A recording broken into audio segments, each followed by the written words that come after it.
बिस्मिल्लाहिर्रहमानिर्रहीम। तो आज से हम मैटलैब का बाकायदा आगाज़ करेंगे और मैटलैब को सीखने का सबसे जो बेहतरीन तरीका है वो यही है कि आप सबसे पहले इसमें मैट्रिक्स को एंटर करना सीखें और मैट्रिक्स के जितने भी ऑपरेशन है वो पहले आप सीखें और उसके बाद फिर दूसरे बाकी मैथमेटिकल ऑपरेशन के लिए हम इसको यूज़ करें, क्योंकि ये सबसे पहले बनाया ही मैट्रिक्स के लिए गया था। तो ये ज़्यादा बेहतर है कि हम सबसे पहले इसमें मैट्रिक्स ही एंटर करें। तो आज इस लेक्चर में हम मैट्रिक्स को एंटर करेंगे और कुछ ऑपरेशंस उसके ऊपर लगाएंगे। सम कमांड यूज़ करेंगे, डायगोनल और दूसरी एक दो और ट्रांसपोज देखेंगे मैट्रिक्स का कैसे लेते हैं। तो वो चीज़ें हम इसके अंदर देखेंगे। तो मैटलैब के अंदर मैट्रिक्स को कैसे एंटर करते हैं, आप उसके लिए सबसे पहले एक वेरिएबल लेंगे ए। जैसे कि बाकी लैंग्वेज में होता है कि हम जो वेरिएबल है उसको डिक्लेयर करते हैं, वेरिएबल के लिए बताते हैं कि ये इंटीजर है, फ्लोट है, या क्या है, ये अरे है। मैटलैब में ऐसा कुछ नहीं है। तो आपने जो भी वेरिएबल लिया उसका जो भी नाम है, मैंने यहाँ पे ए वेरिएबल लिया इक्वल। और मैट्रिक्स को आम रूटीन में भी हम स्क्वायर ब्रैकेट में लिखते हैं, तो मैटलैब में भी हम स्क्वायर ब्रैकेट्स में ही लिखेंगे। तो स्क्वायर ब्रैकेट और यहाँ से अब हम इसकी जो रोज़ हैं वो लिखनी स्टार्ट करेंगे। तो एक मैं मैट्रिक्स यहाँ पे एक लिखूँगा 16, पहला एलिमेंट मैंने लिखा, उसके बाद स्पेस 3 2 13 और उसके बाद ये मैं 4x4 का एक मैट्रिक्स लिख रहा हूँ और मैंने ये पहली रो लिख के तो इसके बाद मैं इसको लगाऊंगा सेमी कॉलन, और सेमी कॉलन बताएगा कि यहाँ से हमारी दूसरी रो स्टार्ट हो रही है। और अदरवाइज़ जो जितने भी एलिमेंट्स लिखे होंगे वो मैटलैब इसको रोज़ में ही कंसिडर करेगा। उसके बाद दूसरी रो में लिखूँगा 5 10 11 और फिर 8। तो ये मेरे पास दो रोज़ कंप्लीट हो गई। फिर सेमी कॉलन और फिर थर्ड रो के लिए मैं लिख रहा हूँ 9 6 7 और 12 और फिर सेमी कॉलन। फिर फोर्थ रो के लिए 4 15 14 और 1। तो ये मैंने 4x4 का मैट्रिक्स एक लिख लिया। और ये मैट्रिक्स लिखने के बाद मैं जैसे ही एंटर करूँगा तो ये एक तो मैट्रिक्स को ए के अंदर स्टोर भी करवा देगा और फिर इस जो भी मैंने यहाँ पे जो स्टेटमेंट लिखी है उसको एग्जीक्यूट भी कर देगा, रीड करके एग्जीक्यूट करके रन कर देगा कमांड विंडो के ऊपर ही। तो ये मेरे पास मैंने एंटर दबाया तो उसके बाद मेरे पास मैट्रिक्स ए जो मैंने ऊपर लिखा वो यहाँ पे मेरे पास दोबारा से शो हो गया। तो ये तरीक़ाकार हम यूज़ करते हैं मैट्रिक्स को इसमें मैटलैब के अंदर स्टोर करने के लिए या सेव करने के लिए। तो आप यहाँ पे देख सकते हैं वेरिएबल ए के नाम से 4x4 का मैट्रिक्स उसने एक ए के अंदर सेव कर लिया और यहाँ पे कमांड हिस्ट्री के अंदर भी यहाँ पे सेव हो गया। तो ये मैंने मैट्रिक्स को सेव कर लिया इसके अंदर। अब यहाँ पे मैंने स्पेस दी थी, तमाम एलिमेंट्स रो के एलिमेंट्स के दरमियान में स्पेस दी थी और जहाँ पे रो ख़त्म हो रही थी वहाँ पे सेमी कॉलन लगाया था। आप ये स्पेस की जगह पे कोमा भी लगा सकते हैं, तो वो भी जो है मैटलैब के जो एलिमेंट्स हैं उनके दरमियान में फ़र्क वाज़ह कर देगा कि ये पहला एलिमेंट है, ये दूसरा, ये तीसरा एलिमेंट। तो स्पेस की बजाय आप कोमा भी लगा सकते हैं, लेकिन रो ख़त्म होने पर आप सेमी कॉलन ही लगाएंगे। तो ये हमारे पास मैट्रिक्स को ऐसे एंटर करते हैं हम। इसके बाद हम पहली कमांड अपनी सीखते हैं सम कमांड क्या करती है। अगर सम कमांड को सिंपली मैं ए के ऊपर लगा दूं सम, तो फिर उससे क्या मिलता है हमें। तो मैं यहाँ पे लिखता हूँ सम और फिर ब्रैकेट लगा के मैं लिख देता हूँ ए और एंटर जैसे ही मैं दबाऊँगा तो ये क्या करेगा, ये जितने भी हमारे पास कॉलम्स हैं उन सब का सम हमारे पास हमें करके दे देगा। तो पहले कॉलम का सम कितना है 34, दूसरे कॉलम का भी 34, तीसरे का 34, चौथे का 34। तो ये चारों कॉलम्स का जो सम है वो हमारे पास 34 इसने निकाल के दे दिया। और आप इसको सॉल्व करेंगे तो ये 34 ही आएगा। और ज़ाहिर है कि ये मैट्रिक्स मैंने ऐसे तो नहीं लिया, ये एक स्पेशल मैट्रिक्स है, इसको आगे देखेंगे कि ये किस किस्म का मैट्रिक्स है। इसके तमाम कॉलम्स का सम हमारे पास 34 आ गया। तो इसके बाद अगर मैं ट्रांसपोज लेना चाहूँ मैट्रिक्स का तो फिर कैसे ट्रांसपोज इसका लेते हैं। तो मैट्रिक्स का ट्रांसपोज अगर आपने लेना हो तो सिंपली आप सिंगल कोट यूज़ करेंगे या अपोस्ट्रोफी जिसे बोलते हैं वो आप यूज़ करेंगे। तो मैं ए लिखूँ और उसके ऊपर अपोस्ट्रोफी लगा के एंटर कर दूँ तो ये उसी ए मैट्रिक्स का ट्रांसपोज हमारे पास आ जाएगा।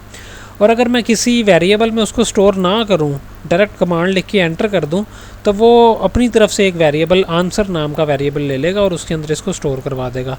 अगर मैं चाहूँ कि किसी स्पेशल वेरिएबल में उसको स्टोर करवाना चाहूँ, तो जैसे बी में वेरिएबल ले रहा हूँ तो बी इक्वल्स टू मैंने ए लगाया और फिर अपोस्ट्रोफी, तो ये मेरे पास इसका बी के अंदर वो सेव हो गया, उसका ट्रांसपोज जो था मेरे पास। तो ये इस तरह से हम ट्रांसपोज लेते हैं अपोस्ट्रोफी यूज़ करके, और आंसर सम कमांड से हम इसके कॉलम का सम फाइंड करते हैं। अब मैं अगर आपको बोलूँ कि आप इसकी रोज़ का सम मुझे फाइंड करके दें, तो फिर आप कैसे फाइंड करेंगे? सिंपल है, आप इसका ट्रांसपोज ले लें और फिर सम कमांड लगा दें।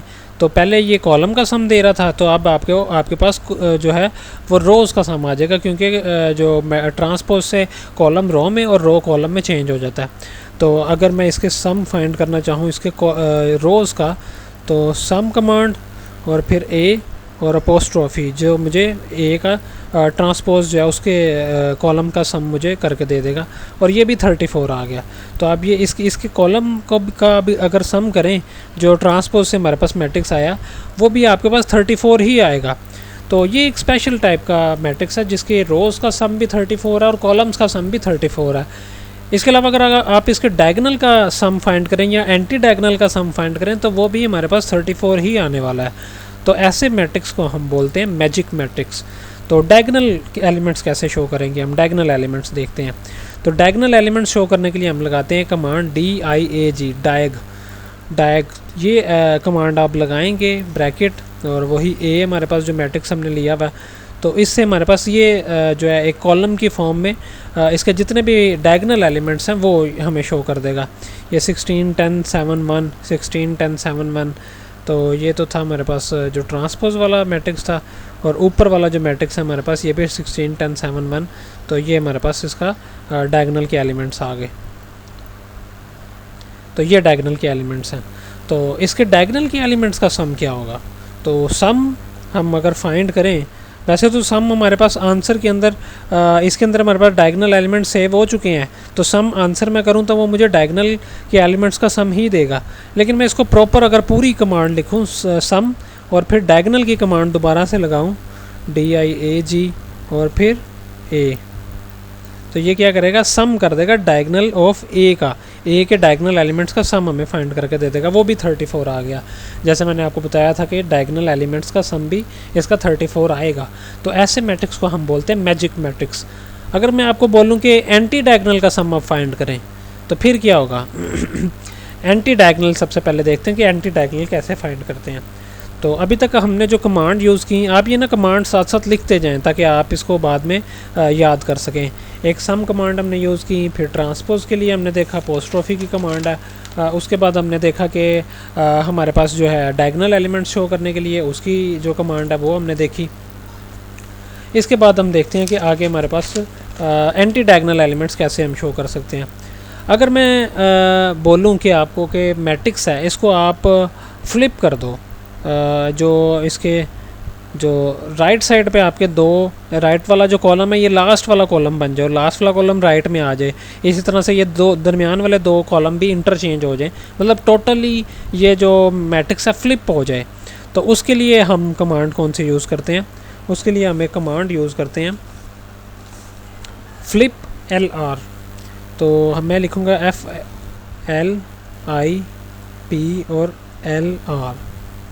तो इसको मैं लिख के अपना वही मैट्रिक्स लिखूँगा और एंटर करूँगा, तो ये वही जो मेरा ए वाला मैट्रिक्स जो स्टार्ट में था मेरे पास, उसी को उसने फ्लिप कर दिया।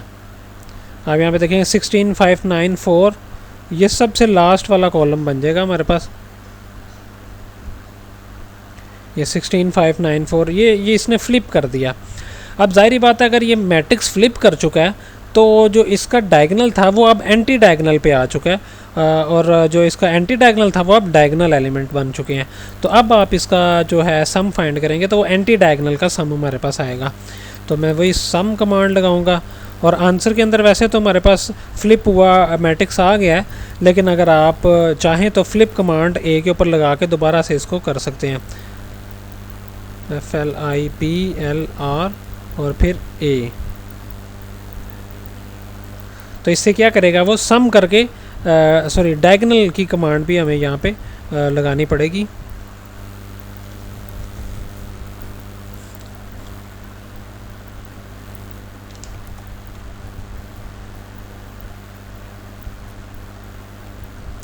तो अब ये क्या किया इसने, ये इस तरह से इसको एग्जीक्यूट करेगा कमांड को। सबसे पहले ये क्या करेगा, ये जो अंदर वाली ब्रैकेट है फ्लिप LRA, जो हमारे पास ए ऊपर जो मैंने पुट किया था पहले उसको वो फ्लिप करेगा।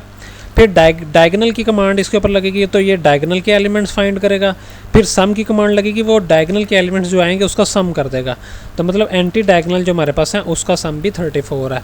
तो ये इसलिए मैंने जानबूझ के ये कॉम्प्लिकेटेड सी ये कमांड लिखी यहाँ पे, ताकि आपको कमांड्स का भी तरीक़ेकार पता चल जाए कि किस तरह से कमांड्स ऑपरेट होती हैं। ये मेरे पास वही मैट्रिक्स यहाँ पे चलता हुआ आ रहा है जो मैंने ये शुरू में जो मैंने मैट्रिक्स लिया था, ये वाला ए मैट्रिक्स जो मैंने एंटर किया था ये वही है। और फ्लिप की कमांड उसके ऊपर लगी तो इसने क्या किया, इसको फ्लिप कर दिया। फिर डायगनल की कमांड लगी तो मतलब उसने वो जो फ्लिप हुआ मैट्रिक्स है उसके डायगनल शो कर दिए, मतलब वो एंटी डायगनल हमारे पास आ गए। और फिर सम कमांड से क्या हुआ, उसका सम हमारे पास आ गया। तो ये 3-4 कमांड्स आज हमने इसकी सीखी। हमने एंटी डायगनल, डायगनल एलिमेंट्स और जो है फिर रोज़ और कॉलम्स, इन सब का सम फाइंड किया और इसका सब का सम 34 हमारे पास आया। तो ऐसे मैट्रिक्स को बोलते हैं मैजिक मैट्रिक्स। तो ये भी आपको एक नई चीज़ सीखने के लिए मिली है कि एक ऐसा मैट्रिक्स जिसके अंदर हमारे पास जो है उसके कॉलम्स, उसके रो और उसके डायगनल एलिमेंट्स और उसके एंटी डायगनल एलिमेंट्स, इनका तमाम का सम जब सेम हो तो ऐसे मैट्रिक्स को हम बोलते हैं मैजिक मैट्रिक्स। तो इंशाल्लाह नेक्स्ट जो लेक्चर में हम फिर नए ऑपरेशंस आगे सीखेंगे और फिर अपने सिलेबस को इंशाल्लाह आगे चलाएंगे। अब तक के लिए इतना ही, अल्लाह हाफिज़।